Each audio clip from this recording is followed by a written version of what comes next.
respected chair, Professor S.R. Bhatt, my teacher in Allahabad University, Professor Jatasankar, my PhD supervisor, Professor D.N. Yadav, and friends. I am lucky to have 3 teachers here present in my presentation. So I begin my presentation with Guru Bandhan. And the title of the presentation is whether Vedic authority foundational. What I have tried to do here is to indulge 3 philosophers into a debate which is going on currently in contemporary Indian philosophy. Which Ranade are you referring to? This is Sir R.D. Ranade. R.D. Ranade was much earlier than Daya and Mohanty, and it did not have intervened in between the debate between Daya Krishna and Mohanty. That I'm going to clarify that. I'll clarify that, sir. Recently there was a seminar in Allahabad University on R.D. Ranade. I think there were 50 years gap is there. Yeah, that I'm going to have deconstruction of Ranade's views and bring out the debate between Daya Krishna and Mohanty. What I'm going to do here is that Daya Krishna in his seminal work, 3 Myths of Indian Philosophy, he has tried to prove that in that paper that there are 3 myths about Indian philosophy, and it is good for the growth of Indian philosophy as soon as we debunk those myths and come out of those myths. So, what are the 3 myths that we talked about? I am going to take into account the 1 myth, and these 3 myths basically has been reflected upon by J.N. Mohanty, but in this presentation I am not going to take into account all the 3 myths. Only 1 myth I am going to take. The myth that Daya Krishna talked about Indian philosophy are 3. Number 1, that Indian philosophy is spiritual. According to Daya Krishna, it is a myth and we should not stick to it. Number 2, Indian philosophy, according to Daya Krishna, it is a myth that Indian philosophy is based on the authority of Vedas, and this is not true according to Daya Krishna. And number 3, according to Daya Krishna, the division between Gnostic and Gnostic schools of Indian philosophy is also a myth and we should not hold it. Out of these 3 myths, Mohanty basically accepted Daya Krishna's position about the first myth. The first myth as enunciated by Daya Krishna, and Mohanty says that yes, Daya is right in saying that Indian philosophy is not spiritual and it's a myth, and therefore it's a myth to talk about Indian philosophy as spiritual. So according to Mohanty, Daya is right, and this myth has to be debunked. I don't agree with Mohanty on this issue, and but that is a separate presentation. That needs a separate presentation. I am coming to another issue. Whether Indian philosophy is spiritual or not, the debate between Daya Krishna and Mohanty needs a separate presentation. I am not going into that. Here, the 2 myths, that is the second myth, that is according to Daya Krishna, Indian philosophy is based on the authority of Vedas. This is basically the issue which I am going to take up here, and the third myths also I am not going to take into account. So the issue is that whether Vedas, Upanishads, and Brahmana Granthas, that is Smritis, could be regarded as the basis of entire Indian thought or not. This is the issue. And in this context, what I am going to do here is that according to Daya Krishna, Vedas are could not be regarded as authority because there are so many reasons for that, and I will go into detail the reasons, and then I will bring out the point of view of J.N. Mohanty as to how Daya could be criticized on these points, and Vedas could be regarded as authority. But I find, this is my point of view, that is that J.N. Mohanty's reply to Daya is not sufficient, and to support my view, I have deconstructed Ranade's point of view in his book, as mentioned earlier. This is in brief I am going to do here. In the end, I am going to show as to how the problem, that is the myth raised by Daya Krishna, is a pseudo problem. So I am going to begin with the so-called problem and going to end with the so-called pseudo problem. This is in brief the presentation. So now I begin here, and this is the background in which I am going to brief with this, and these are the references. And then the purpose of this, as I have already recited, and these are the Mohanty's point of view seems pertinent. However, his response to theirs is derived on the force needed.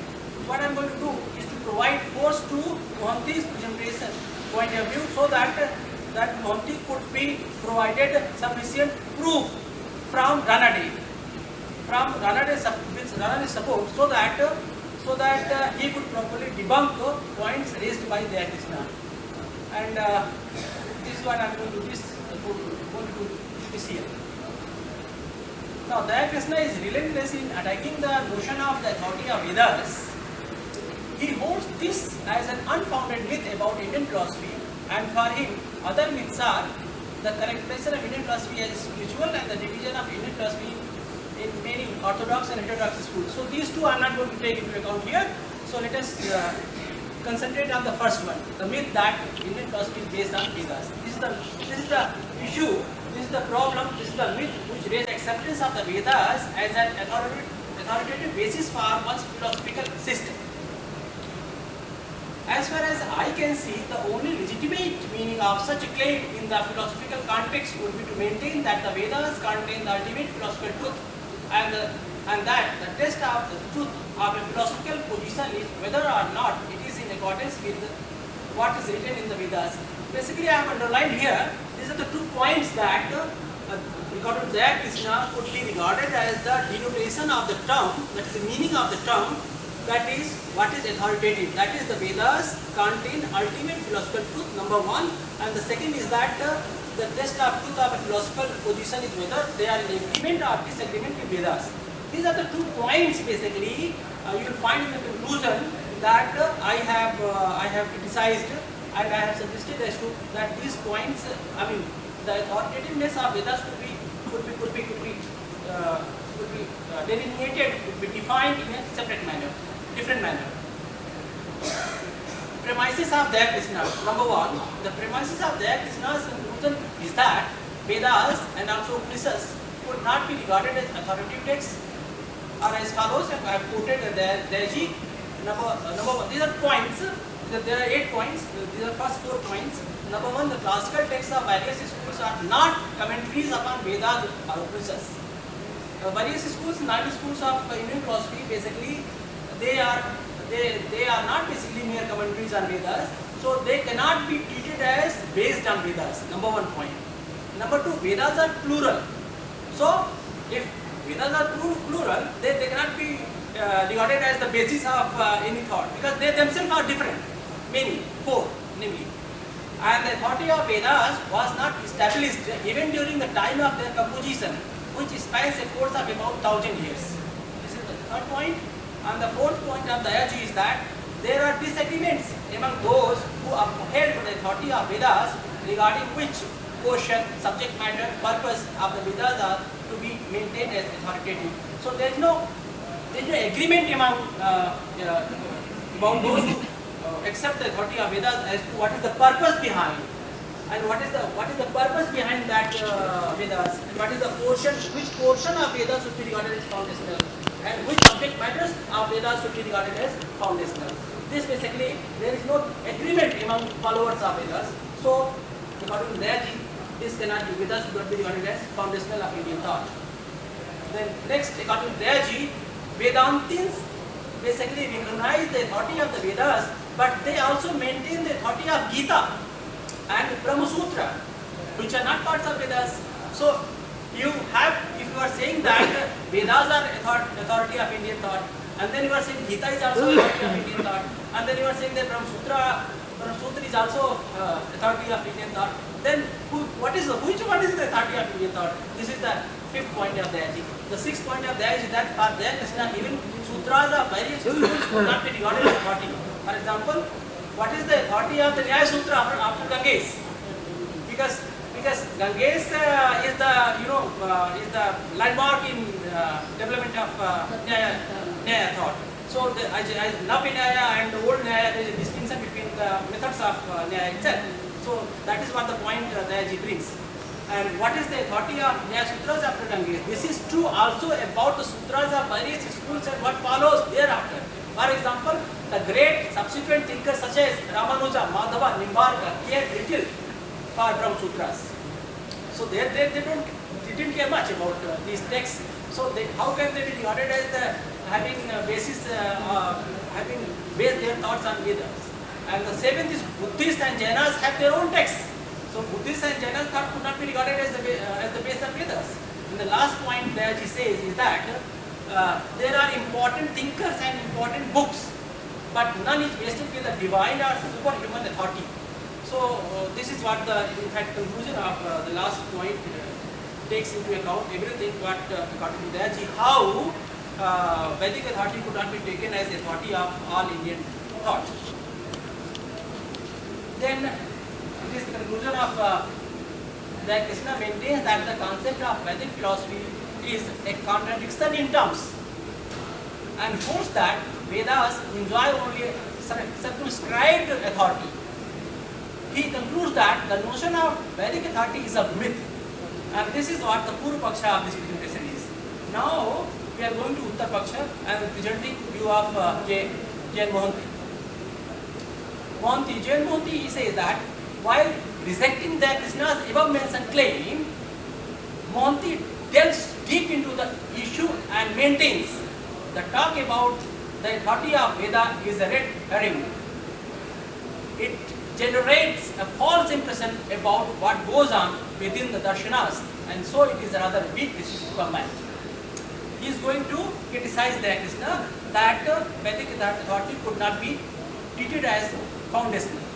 See what are the arguments Jain Mohanty provides and how his arguments are weak and his support from Ranade by reconstruction of Ranade. Now for Mohanty it's a weak thesis to defend because it is based on the defense of the thesis of the supremacy of Sabda Pramana or Shruti over other Pramanas. So here according to Mohanty the supremacy of Vedic authority is based on the presumption that Sabda Pramana is superior than other Pramana, Pratyaksha and Anumana, and actually the strongest Pramana is Pratyaksha Pramana. So how can you accept that this Vedic authority is superior than Pratyaksha Pramana? So that is why it is a weak thesis according to Jain Mohanty, but he is going to say that how it could be stopped, like this kind of opinion could be stopped. He says that Mohanty accepts that the various schools of Indian philosophy have divergence of opinion regarding self, rebirth, karma, moksha, etc. Mohanty says that various schools of Indian philosophy, even Astic systems, they have their own opinion about soul. Soul has the Atma, whether it is the consciousness is the intrinsic quality of Atma or it is the quality of Atma, intrinsic or adventitious. So you can make the distinction between Nayaka's position of Atman and the Vedantic position of Atman.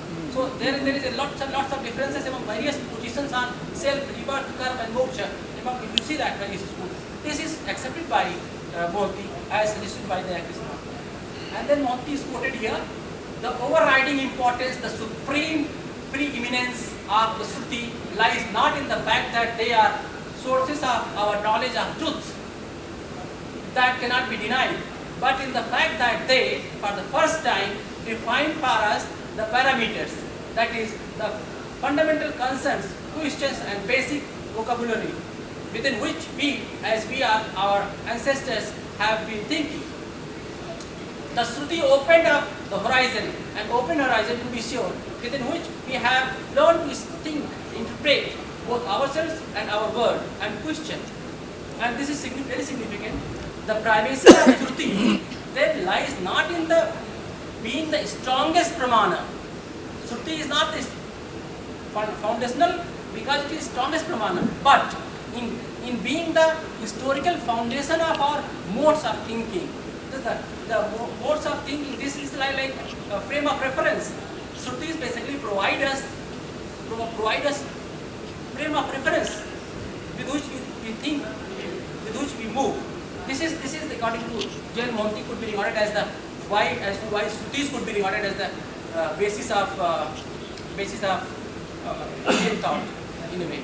And and not in the sense that Shruti is the strongest pramana. This I suppose that is something which is weak basis to go against the Krishna, and it needs a kind of support from Ranade's philosophy, which is earlier, earlier that 50 years as said. And now, crux of Mohanty's view against Daya. So, the crux of Mohanty's reply to Daya Krishna about the textual authority of Veda is, it is not important who wrote them. Mohanty emphasizes his own point of view. No less misleading is the inquiry, what did the authors intend to mean? The interpretive project has nothing to gain from these two questions. The first may lead to discoveries of the fact but will not add to our understanding of the text. And the second is pointless, being in principle unanswerable. The text, the words themselves are foundational. Shrutis are foundational from the frame of reference point of view, not from the point of view of the strongest pramanas. We shall go on interpreting the text, not their authors. It is this infinite velocity of meaning of text which does not allow us to say within finality what is the meaning, for example, of Mahavakya, but always leaves room for new possibilities of interpretation which, as far as I can see, best captures and retrieves the sense of the talk of the Aparusevat Setu of Shruti. So Aparusevat Setu of Shruti and Parusevat of Shruti basically is the debate whether the Vedas are words of God or whether they are not written by anyone. This would be not going into detail of that thing. The Aparusevat Setu of Shrutis are the crux of the issue that he has enunciated, as the response to that. Now, premises of Daya and Mohanty, different authors. Now, this is very interesting to note that different authors basically is the premise on the different authors, like Vedas are written not by a single person, but they are written by so many munis and rishis. So, this is the premise which is the premise of Daya Krishna as well as Daya Mohanty. But from this premise, Dayaji concludes the non-foundationalism of Vedas. There is no Vedic authority according to Daya Krishna. From this premise, that is different authors. And from this very premise of different authors, Daya Mohanty proves that authorlessness of Smritis and foundationalism of Vedic authority. So, thus Mohanty reply to Daya's myth about the authority of Vedas, even if we take into account above mentioned Shabda Pramana issue also basically argues around the conception of authority itself. For Mohanty, as against Daya Krishna, a text could be regarded as foundational even if it has been subjected to numerous interpretations, as the text provides a horizon to debate and discussions about subject matters as described in it. Mohanty does not question above described many premises of Daya Krishna. There are 8 premises. 8 premises as I have shown earlier slides. Mohanty does not question those premises, but he emphasizes only on the frame of reference, the importance of frame of reference provided by Smritis, not as the strongest pramanas, but as a frame of reference of Indian thought, to be enough for being foundational for Indian thought.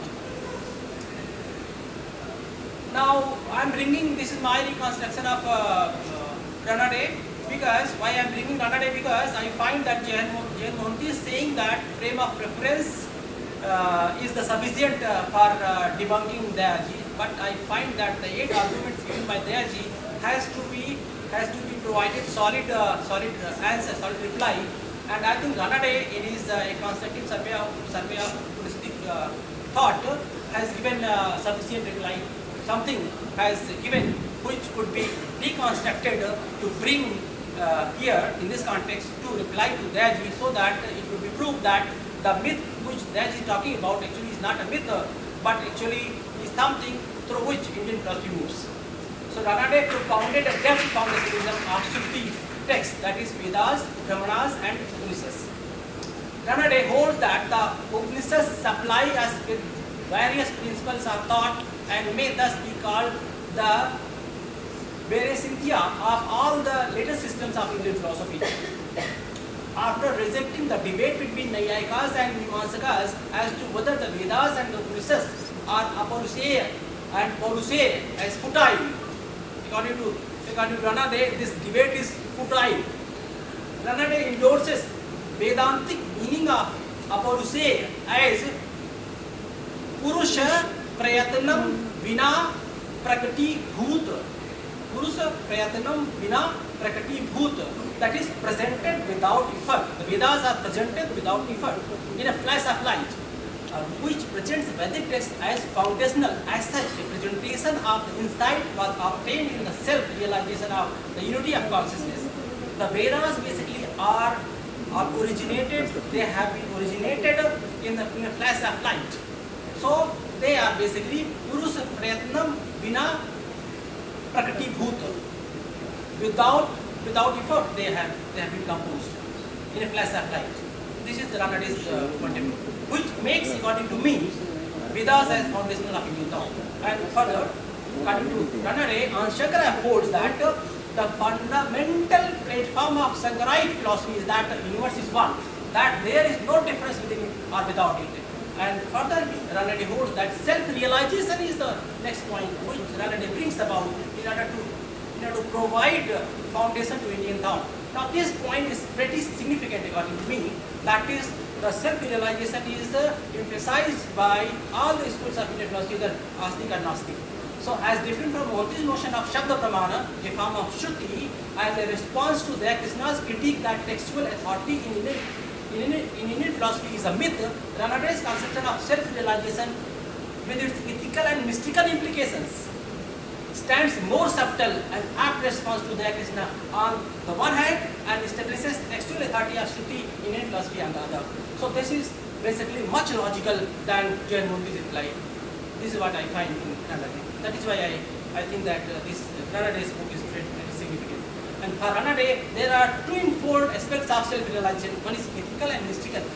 And if you take these twofold aspects of ethical and mystical, you can see that various schools of Indian philosophy, whether Astic and Gnostic, they are emphasizing on the unity of consciousness. Unity of consciousness, that is mystical and ethical. You will find that throughout India even, and not only in text, but throughout India, we follow one ethical pattern. The ethical pattern is there irrespective of plurality of religious followings. Whether one is Buddhist or Jainas or Hindu or Sikh, you will find that they are following kind of ethical pattern from Kashmir to Kanyakumari. And that is something which is the foundation not only of Indian text but also of Indian life as well. So Ranade on self-realization, he says that this self-realization concept I have chosen as the fundamental to Indian thought, and it is in the doctrine of self-realization that the ethical and mystical processes meet, a fact which we shall have to elude presently. It need hardly be said that by self-realization, as the optimistic seers understand that expression is mean the unfoldment and the visualization of Atman within us. This is the definition. And then, why self-realization as a foundation? Why should we call it as foundation? The concept of self-realization can act as the foundation to all systems of Indian philosophy because it is their final goal. It is like the concept of hinge. You know, in Wittgenstein's Uncertainty, he talks about the concept of hinge, which basically is the foundation for entire epistemology of Wittgenstein. So this the concept of hinge is like concept of self-realization for Indian philosophy thoughts.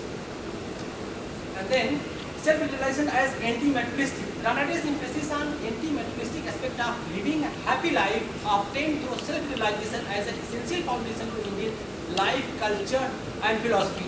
Inculcated through Vedas and Upanishads has logical grounding because Charvaka's consumerism has never been emphasized more beyond any such prayer domain in any system here which would be inconsistent with Shreya. Even Nyaya system accepts Shreya and Prayer both. All systems of Indian philosophy except Charvaka, every system of Indian philosophy they emphasize on the combination between Shreya and Prayer. And from that perspective, I write here that the prayer from a certain level cannot be accepted without giving significance to Shreya. And in Shreya, the self-realization has to be given importance.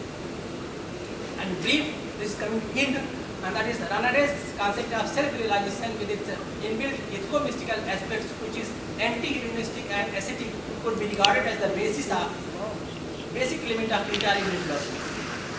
And as different from Mohanty's response, why Mohanty cannot be accepted in Toto? I mean, Mohanty's response is liking something. I did not Mohanty's response, which is primarily based on the idea of Sabda Pramana. Two, there's with of the textual authority, Ranadi's response is based on the concept of self-realization.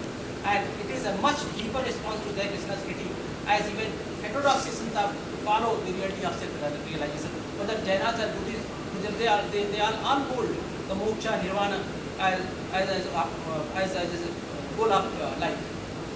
And I feel that the problem raised by their Krishna is a pseudo problem. That is, in my view, the problem or the myth of the authoritativeness of Vedas as raised by Dayaji is a pseudo problem. Why? For Dayaji, the meaning of authoritativeness is, this is the meaning, this is the denotation of, let us concentrate. All the problem originated because of Daya's denotation of the term authoritativeness. What is his denotation of the term authoritativeness? Is that Vedas contain ultimate philosophical truth, number one. And number two, the test of truth of philosophical system is whether it is in accordance with or written in accordance with Vedas or not. These two, I suppose that these two denotations, these 2 points of denotation of Dayaji are something which is exclusive. Metaphysical framework provided by Shrutis and Smritis. And as different from the above denotation of the term authoritativeness by Dayaji, he can hold its meaning based on the Christian notion of family resemblance, where there is no emphasis of essentialist delineation of the term, but where in a non-essentialist reading, there is an emphasis on the crisscross resemblances among various used texts and schools in Indian philosophy. So this has to be emphasized, because Indian philosophy gives symbol. It is not essentialist reading. Indian philosophy is not essentialist because it gives freedom to even Buddhists and Jainas. Irrespective of that, we have underlying metaphysical and ethical convergence on a particular thought of self-realization. Thank you very much.